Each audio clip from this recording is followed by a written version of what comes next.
कि अभी का ज़माना हो गया कि मोबाइल हो गया है, 10 मिनट लोग पढ़ते हैं, मोबाइल पे मैसेज देख रास्ता, और कोई भी इंसान आपको रास्ता बताएगा, साथ नहीं चलेगा।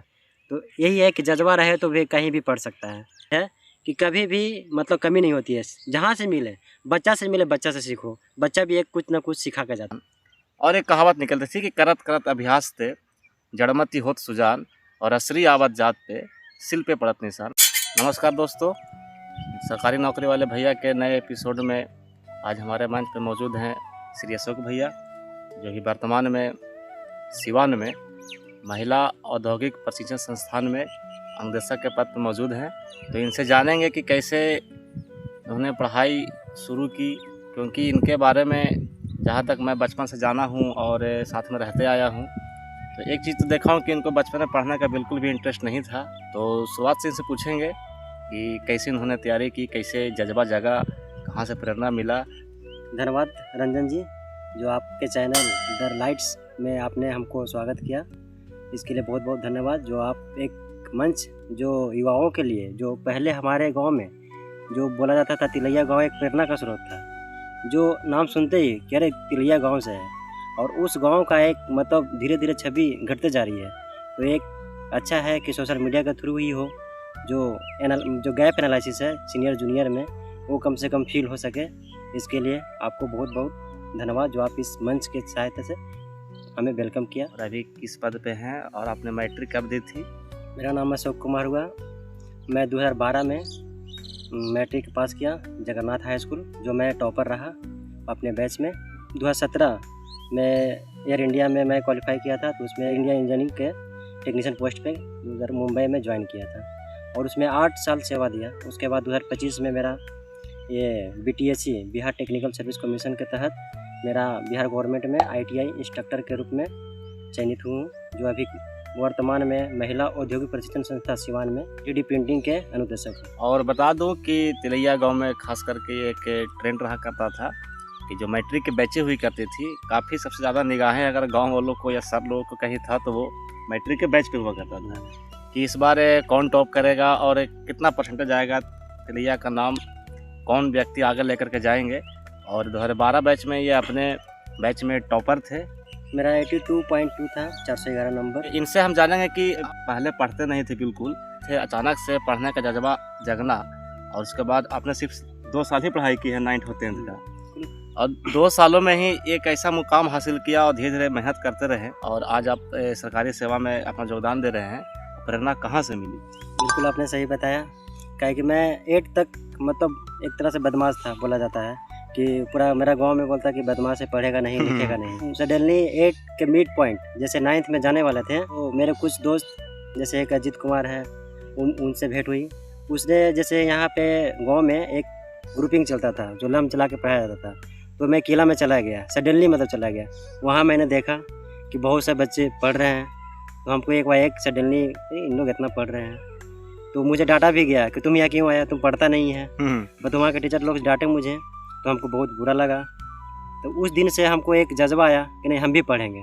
तो उसी के माध्यम से फिर वहाँ पे एक ग्रुप बना, जो मेरे साथ अजीत था, एक आकाश कुमार है और एक राहुल कुमार है, जो अभी चारों मतलब गवर्नमेंट सेवा में है।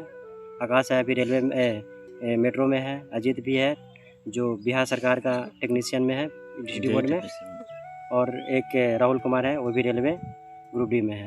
तो हम लोग ऐसा एक ग्रुप बनाए, और हम लोग का एक ऐसा था कि जैसे वहाँ पे लम जला के वहाँ पे मतलब लगभग 15 ग्रुप चलते थे, जो हर ग्रुप, और एक मतलब ये होता था कि जैसे वो 10 बजे तक पढ़ रहा था, हम लोग 12 बजे तक पढ़ेंगे। एक दूसरे पर मतलब प्रतिद्वंदता रहता था सिर्फ पढ़ाई के मामले कि वो उतना पढ़ रहा था, हम ही पढ़ेंगे। इस तरह से मेरा जज्बा हुआ। और आकाश था, मैथ में बहुत कमज़ोर थे, तो मैथ हमको बहुत हेल्प करता था। और इस तरह से हम लोग फिर एक यहाँ पे पंचायत भवन, वहाँ पे सिर्फ 9th-10th के बच्चे पढ़ते थे, और यहाँ 8 तक ला। तो हम लोग जैसे कहें कि नहीं हम लोग सीनियर के साथ पढ़ेंगे, तो हम लोग एक चंदन भैया थे, तो उनसे रिक्वेस्ट किया, तो बोले कि ठीक आओ। तो वहाँ पे गए हम लोग, तो वहाँ हम और आकाश गए, वहाँ पे उनसे मैथ सीखे। और हम लोग में एक जज्बा रहता था कि कोई भी सीनियर आए तो हम लोग उनको मतलब रिक्वेस्ट से बुलाते थे कि आइए भैया बताइए। और जो कोई भी नौकरी में रहता था उनसे हम लोग मोटिवेशनल, जैसे अभी कोई भी मोटिवेशनल मतलब एक बताया जाता है कि आगे बढ़ने के लिए कुछ अंदर से जज्बा होना चाहिए, तभी आप कुछ लक्ष्य को प्राप्त कर पाइएगा। यहाँ पे हम वही काम करते थे।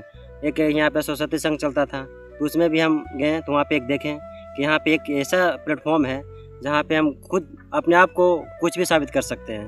मतलब आपको ओपन में कुछ बोलने के लिए दे दिया जाए या कुछ कहने के लिए दे दिया जाए, तो इससे क्या हुआ कि हमारा जो अंदर का जज्बा था वो ओपन हुआ और उस संघ से भी हम जुड़े।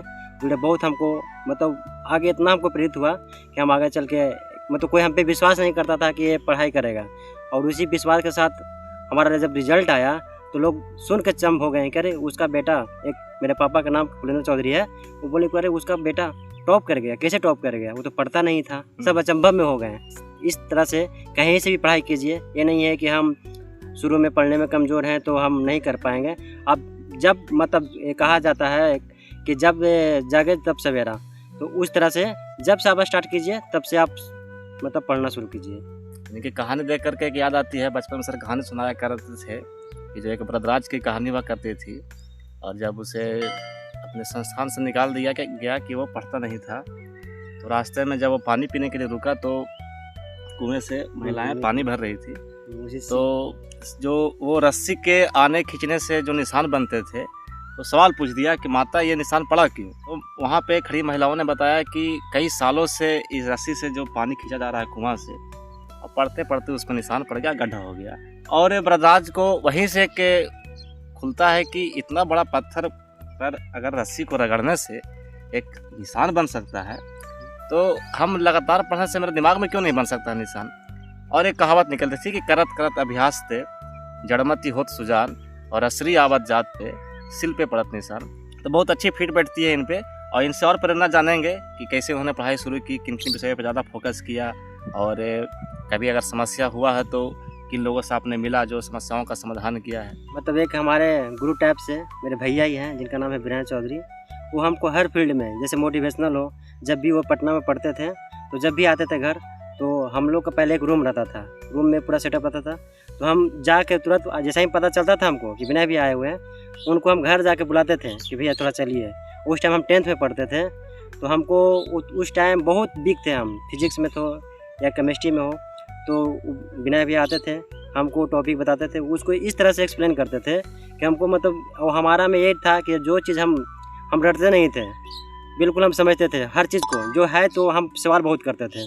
विनय भी परेशान आते थे कि बहुत तो पूछता है, तो हम पूछते बहुत हैं, तो वो टेक्निकली रूप से हमको बहुत इतना अच्छा से समझाते थे, और हमारे पे बहुत इतना फीड बैठता था कि हम वो चीज़ दोबारा पढ़ते नहीं थे। चाहे मेरा मैथ भी था, मैथ भी हम इसी तरह से पढ़ते थे, तो मेरा बहुत फीड, मतलब एक बार बनाने के बाद दोबारा बनाते नहीं थे। तो इस चलते हम कहते हैं कि जो चीज़ पढ़िए, अगर पढ़ने का इच्छा है तभी पढ़िए, ऐसा नहीं है कि ज़बरदस्ती नहीं पढ़िए। अगर आपको पढ़ने का इच्छा, आप 1 ही घंटा बिल्कुल पढ़िए, लेकिन वो मन से और तन से धन से पढ़िए। कि अभी के ज़माना हो गया कि मोबाइल हो गया है, 10 मिनट लोग पढ़ते हैं, मोबाइल पे मैसेज देखने लगते हैं। ऐसा कभी नहीं करना है। अगर पढ़ने का इच्छा है तो पढ़िए, नहीं तो बिल्कुल में। हमारा यहाँ एक संघ होती है हर सप्ताह में, वहाँ पे भी बहुत अब मतलब संख्या कमते जा रही है। उसमें हम लोग वहाँ पे सीनियर आते थे, अपना जॉब के बारे में बताते थे, और हम कहा जाए तो हम वहाँ से मोटिवेट होते थे। कह रहे वो भैया आए थे, बताए कि हम यहाँ पे ऐसे काम कर रहे हैं, ऐसा ये कर रहे हैं, हम भी मोटिवेट होते हम भी ऐसा करेंगे। और वहीं से हमारा जज्बा मतलब हुआ कि नहीं हम भी पढ़ेंगे। और एक है, वो लोग बोलते थे कि नहीं तुम 20 साल पढ़ोगे, 25 साल पढ़ोगे तो तुम 25 साल ऐश करोगे। वही मेरा एक जज्बा रहा कि नहीं चल 25 साल तो पढ़ना ही है, 25 साल के बाद कहाँ पढ़ना है। 25 साल अगर अच्छा से हम मेहनत कर देते हैं तो हमारा 25 साल अच्छा लाइफ रहेगा, ब्राइट रहेगा। हम जो भी चाहेंगे जैसा करेंगे वैसा कर सकते हैं। इसी जज्बा के साथ हमने पढ़ना शुरू किया, और पढ़ते पढ़ते ऐसा हुआ कि हम मतलब 2 साल मतलब डिप्लोमा के बाद 2 साल में मेरा जॉब लग गई। पहला 2017 में लगा, 8 साल सेवा दिया। तब पर भी मैंने सोचा कि बहुत दूर है, मुंबई में मैं कार्यरत था, तो वहाँ से आने जाने में थोड़ा सा समस्या होती थी, लेकिन तभी जॉब थी। उसके बाद मैंने लगा रहा, फिर मैंने जॉब करते हुए भी पढ़ाई करते रहा। उसके परिणाम यह हुआ कि अभी बिहार का जो इंस्ट्रक्टर का वैकेंसी आई, उसे मैंने फिलअप किया होकर मैं अभी सिलेक्शन होकर अनुदेशक पद पे कार्यरत हुआ। और जैसा कि मैं पहले बताया था कि शिक्षा का क्षेत्र में अलग जगाने का काम जो है 1990 में सरस्वती संघ की स्थापना हुई थी, और ये एक केंद्र रहा है। सिर्फ तिलैया में ही नहीं, तिलैया एक केंद्र रहा है शिक्षा का। जितने भी गांव यहाँ से जुड़े, चाहे वहाँ के बच्चे यहाँ कर रह कर रात में पढ़ने की सुविधा हो या ट्यूशन वगैरह की सुविधा हो, तो तिलैया के अगल बगल वाले गांव, चाहे डिगुरिया हो, सीधीखा, कुंभी, बरहेता, पचमा, चबुहारा इत्यादि और भी सारे गांव हैं, सारे लोगों ने यहाँ से शिक्षा ग्रहण किया। और अभी अलग अलग फील्ड में अपनी सेवा दे रहे हैं। तो एक जो हमारे यहाँ कल्चर रहा है सब दिन का, कि जो ग्रुपिंग का कल्चर हो, पढ़ने का कल्चर रहा है, तो कैसे देखते हैं आप, ये कितना प्रभावी रहा आपके जीवन पर? और अभी के बच्चों में जो ये कल्चर की कमी आई है, तो वो प्रभाव देखने को मिलता है अभी? बहुत प्रभाव हो गया। उस टाइम जो हमारा गांव में मतलब ये बोला जाता था, जितना पढ़ने वाले बच्चे थे, चाहे पंचायत भवन में हो या फिर किला में, यही 2 जगह मिलते थे पढ़ने वाले बच्चे। इसके सिवा आपको कहीं रोड पे नहीं मिलेगा, कहीं नहीं। लेकिन वो चीज़ अभी दम ही नगण्य हो गया है, कहा जाए तो मिलता ही नहीं है। हम लोग को उस टाइम जो भी बाहर से लोग आते थे, वो देख के खुद मोटिवेट होते कि अरे तिलैया में ऐसा लोग करते हैं, तभी तो इतना लोग मतलब नौकरी में जा रहे हैं या अलग अलग फील्ड में जा रहे हैं। उसी से लोग अलग अलग गाँव का, जैसे एक दिया का काम किया तिलैया, और वो दिया जो अभी है तिलैया में धीरे धीरे खत्म होता जा रहा है। वही तो बोला था, तिलैया नाम के सुनते ही लोग मोटिवेट हो जाते हैं, लेकिन तिलैया के लोग अभी मोटिवेट नहीं हो पा रहे हैं। पता नहीं किस गैप एनालिसिस के कारण ऐसा हो, मतलब धीरे धीरे हो रहा है। वही अभी एक चैनल के माध्यम से अब हो सके तो उस एनालिसिस को, गैप को भरा जाए, जो लोग देखें और सुने समझें कि नहीं ये चीज़ बात सही बता रहे हैं, उस चीज़ गैप को फिल करके फिर वही परंपरा आ जाए जो परंपरा था पहले, कि एक जगह ग्रुपिंग में, जैसे ग्रुपिंग में पढ़ने से क्या होता है, सही टीचर का काम क्या है, सिर्फ रास्ता दिखाना। वो आपको, अगर आपको गया जाना है तो आपको बता दिया जाएगा कि यहाँ से ऐसे जाओ, दाएं बाएं करके वहाँ पहुँच जाओगे, लेकिन चलना तो आपको खुद है। और कोई भी इंसान आपको रास्ता बताएगा, साथ नहीं चलेगा। हम लोग ग्रुप में पढ़ते थे तो कोई भी प्रॉब्लम रहता था तो हम लोग अपने में पहले सोल्व करते थे, और ऐसा रहता था कि 10 आदमी में कोई ना कोई क्वेश्चन सोल्व कर ही देता था। और वही चीज़ अभी वो चीज़ कमी खल रही है, जो टीचर के पास हर समस्या जा रही है, तो टीचर क्या कर सकते हैं, सिर्फ रास्ता बता सकते हैं, करना तो हमको खुद है। भैया से जानेंगे कि सबसे पहला जॉब इन्होंने एयर इंडिया में लिया था, तो कैसा अनुभव रहा एयर इंडिया का? वहाँ पे आपने 8 साल का अनुभव लिया, जो बचपन से ललक रहा हो हेलीकॉप्टर और एरोप्लेन में बैठने का, और वो जा कर के वहाँ पूरा हो गया। कैसे देखा, कितना मज़ा आया आपको उसमें? पहली बात तो है कि हम तो पहले जानते नहीं थे, सिर्फ वैकेंसी आई एयर इंडिया में कि एयरक्राफ्ट टेक्नीशियन का है, तो सीनियर लोग भर रहे थे, हम भी भर दिए, और उसमें एग्ज़ाम दिए, एग्ज़ाम में हम क्वालिफाई कर गए, तो फिर हम ज्वाइन किए। ज्वाइन करने के बाद पहला डेट जो था वहाँ पे एयरपोर्ट पे, मुंबई एयरपोर्ट पे गया, तो मैं फ़्लाइट में तो दिन भर में फ़्लाइट ही देखते रहा। जो मैं मतलब छत पे पढ़ते थे तो ऊपर से देखते थे कि, तो उस टाइम तो मेरा लगता कि कब बैठेंगे इस पर, लेकिन देखिए भगवान का ये नसीब, उसी में काम करने का मौका मिल गया। वो जिस दिन ज्वाइन किया वो दिन तो दिन भर मैं फ़्लाइट को देखता रहा, कैसे टेकअप हो रहा है, कैसे लैंडिंग कर रहा है, दिन भर देखते रह गया मैं। उसके बाद फिर मैं फ़्लाइट में गया, मेरे सीनियर के द्वारा विजिट करवाया गया, फ़्लाइट को मैं देखा तो बहुत इतना एक्साइटेड हुआ कि कहा नहीं जा सकता है। कि देखो, जिसको हम ऊपर मतलब नीचे से ऊपर देखते थे कि किस दिन बैठेंगे, और उसी को हम मेंटेनेंस करने के लिए सिलेक्शन हो गया। मतलब फर्स्ट फ्लाइट जैसे ऑफिशियली भेजा जाता है काम करने के लिए, जैसे तो मैं अहमदाबाद गया था 2 दिन के लिए, तो फ्लाइट से इतना अच्छा लगा ऊपर से आसमान देखने में, ऊपर तो पूरा बादल ही बादल लग रहा है, कुछ क्या हम स्वर्ग में, जैसे बोला जाता है स्वर्ग जैसा, उसे बादल ही बादल और ऊपर फ्लाई कर रहा है। तो इतना एक्साइटमेंट हुआ खास यही, तो ये चीज़ क्या हुआ कि हम पढ़ें लिखें, उस लायक बने, जो मुकाम पे हम पहुँचे, हमारा सपना भी साकार हुआ। एक APJ अब्दुल कलाम का एक मोटिवेशनल कोटेशन है जो हम उससे बहुत इंस्पायर हुए। उनका कथन था कि सपने वो नहीं जो हमें सोने वक्त देखते हैं, सपने वो हैं जो हमें सोने नहीं देते हैं। तो इस सपना को लेकर हमको हमेशा लगता था कि कभी फ्लाइट में कब घूमेंगे, और वो एक सपना मेरा पूरा हुआ कि हम। आपने कैसे एडजस्ट किया कि आप 8 साल एयर में सेवा देने के बाद फिर पुनः वापस जहाँ से आपने मोटिवेशन लिया वहीं पे आके फिर से अपनी जर्नी स्टार्ट किया और बच्चों को पढ़ाने का आप काम कर रहे हैं, तो कैसा अनुभव को बदलने में और एक्सपीरियंस को, नया एक्सपीरियंस लेने में कैसे चुनौती आ रही है, आपने उसको कैसे हैंडल कर रहे हैं? बस मेरा एक ही मोटो था कि जैसे मैं मुंबई में था तो आने जाने की समस्या के रीजन से बस हमको यही दिमाग में बैठ गया कि नहीं, हमको जैसे था कि सिर्फ बिहार में हमको जॉब लेना है, चाहे कोई भी पोस्ट हो। मेरा ये मोटो हो गया, बस कोई भी पोस्ट पे हो उस लायक, लेकिन मेरा मोटिव वही था कि बस बिहार में जॉब लेना है। और यही संजोग हुआ कि अच्छा पोस्ट, मतलब ITI इंस्ट्रक्टर का एक अच्छा लेवल भी है, और जो मेरा क्वालिफिकेशन है, जैसे कहा भी जाता है कि आप जिस युग मतलब जिस लायक बनिएगा और उस तरह का नॉलेज भी है तो उसमें आपका सफलता ज़रूर मिलेगी।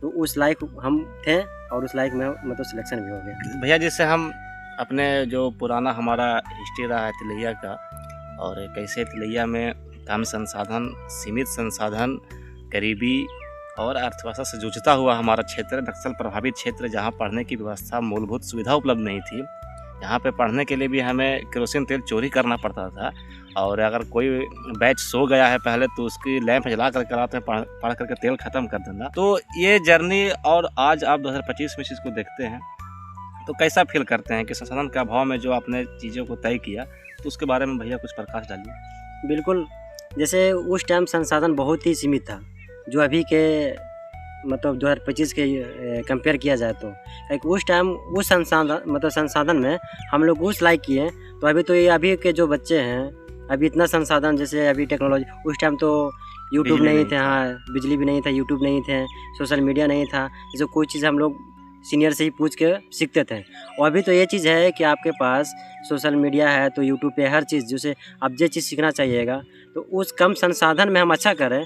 तो अभी तो इतना संसाधन मिलने के बावजूद भी लोग उस तरह का नहीं कर रहे हैं, तो कहीं ना कहीं तो कमी तो खल रही है। जैसे वहाँ पे हम लोग पढ़ने के लिए लैंप के सहायता से पढ़ते थे, वहाँ पे बिजली नहीं थी, एक लाइट आता था, सेटेलाइट, एंड्स लाइट, हम लोग एंड्स लाइट उस टाइम बहुत ट्रेंडिंग था, जो उसमें निपो 4 बैटरी लगती थी, उसमें भी लोग बोलते कि नहीं हमारा एंड्स लाइट बैटरी डाउन हो जाएगा, उसमें भी हम लोग किसी का एंड्स लाइट जला के रात में मतलब 2 बजे तक मिनिमम पढ़ते। और मेरा हैबिट था कि हम रात में ज़्यादा पढ़ते थे, सुबह मतलब 8 बजे उठते थे, और यही मेरा, और हमेशा ग्रुपिंग में पढ़े हैं, ग्रुप से हम कभी अलग हो भी नहीं किए। 10th तक जब तक हम तिलैया में रहे, हर साथ मतलब ग्रुपिंग में। श्रावण कुमार मेरा दोस्त है, उसी के घर पे हम लोग एक झोपड़ी लगा के, हम राजेश और एक बबलू का नाम है, 3 लोग हम लोग झोपड़ी लगा के पढ़ते थे।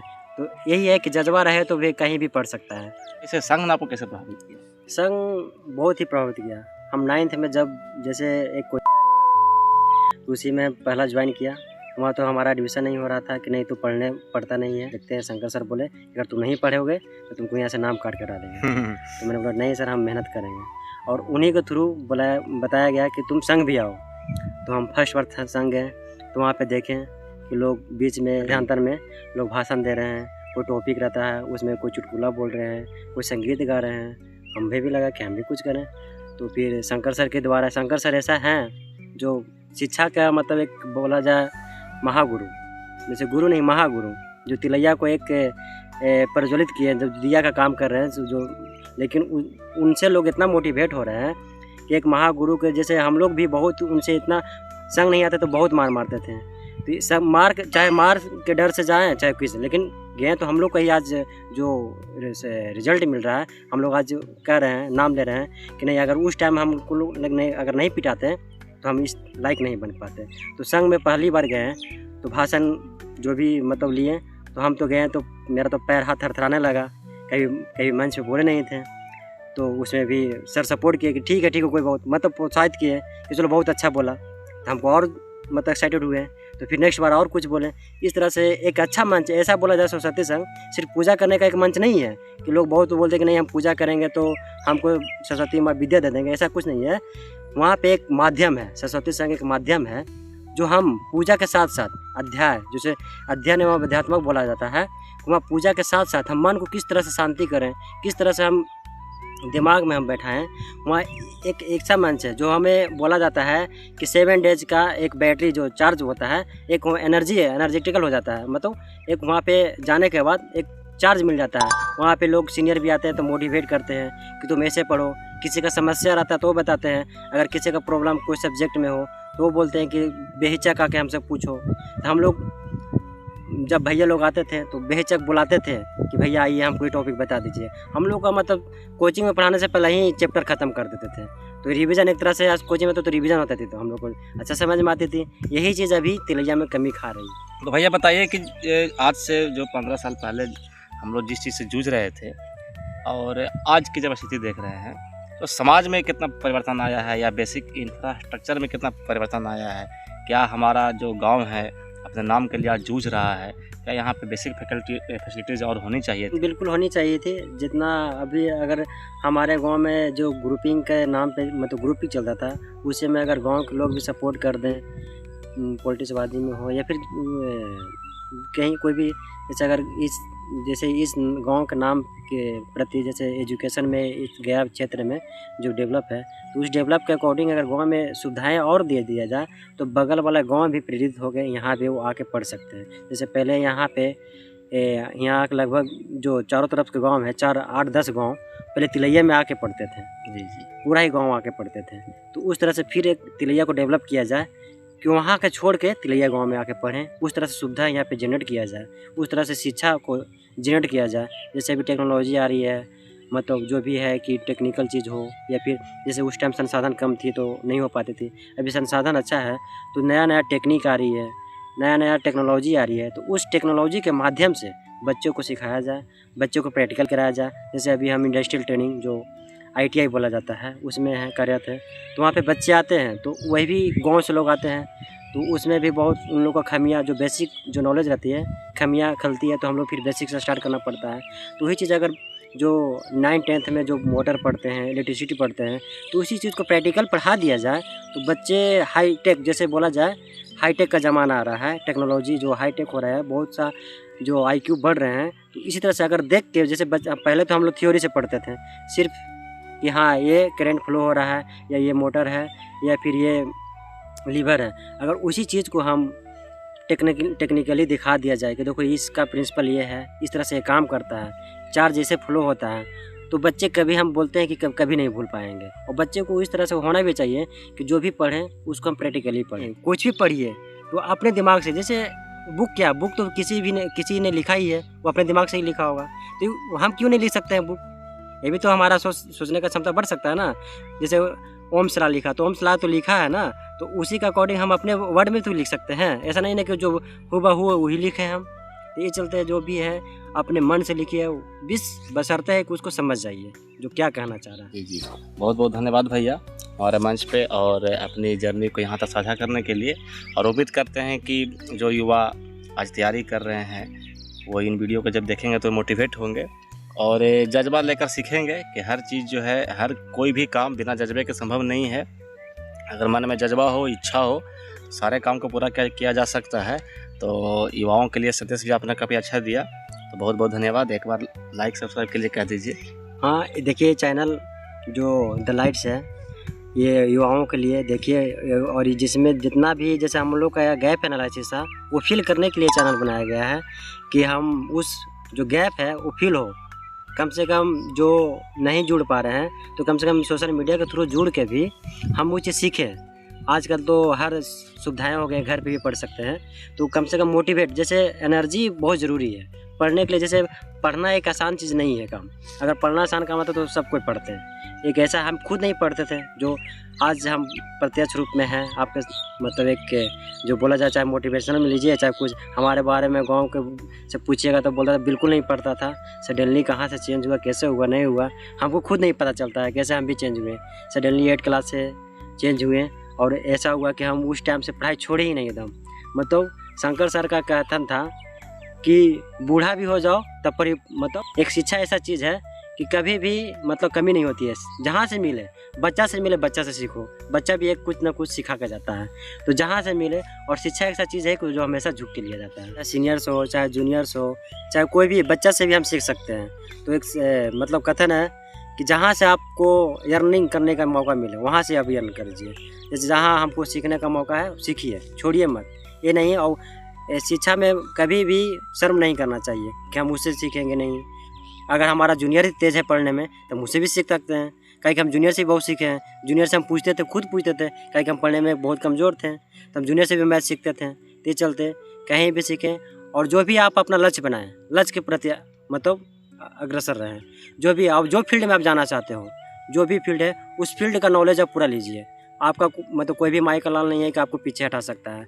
आप जो फील्ड हो, चाहे आप टेक्निकल चुने, चाहे मेडिकल चुने, या आप सोशल मीडिया ही चुने, जो आपको अंदर से आत्मा कहता है, ये नहीं है मैं नहीं कर रहा हूँ, आपका अंदर आत्मा जो भी फील्ड करे कि नहीं है इसमें हमको। अब आप अंदर आत्मा से इस तरह से पूछ सकते हैं कि आपको काम करने में जैसे भूख नहीं लगे, प्यास नहीं लगे, आपको लगे कि नहीं आओ कर लेते हैं, वो काम आप कीजिए। कि हर व्यक्ति में मतलब एक न एक टैलेंटेड रहता है, वो टैलेंटेड को आप निकालिए, हमारे में क्या टैलेंटेड है वो टैलेंटेड निकाल लीजिएगा तो अपने आप सफलता के सीढ़ी पार कर दीजिए। है कि अपने मन से निकालिए कि हम क्या करना चाहते हैं, क्या हमारे में जज्बा है, क्या हम जो काम करते हैं उसमें हमको एकदम लगता है कि छोड़ी नहीं, वो चीज़ आप काम। हम सिर्फ नौकरी लेना ही ये काम नहीं है, और बहुत सा फील्ड है। अभी तो भारत सरकार का हो या चाहे बिहार सरकार का हो, बहुत सा मतलब फील्ड है जिसमें खेलो जॉब पाओ। और चीज़ फील्ड है मतलब टेक्नोलॉजी में है, या फिर कोई नया जॉब बनाइए, आप नया जॉब बना के आप नया रिसर्च कीजिए। जैसे आपको लगता है कि नहीं हमें इसी चीज़ का दिमाग जैसे किसी की चीज़ रहता है रिसर्च करने का, रिसर्च कीजिए। उसमें आपका जज्बा के साथ आपको बिहार सरकार हो या भारत सरकार हो, आप उसको जज्बा का आपका सलाम करती है, और जज्बा आपका सिलेक्शन होता है तो आपको मोटिवेट भी करती है। तो जो भी फील्ड चुने अच्छा चुने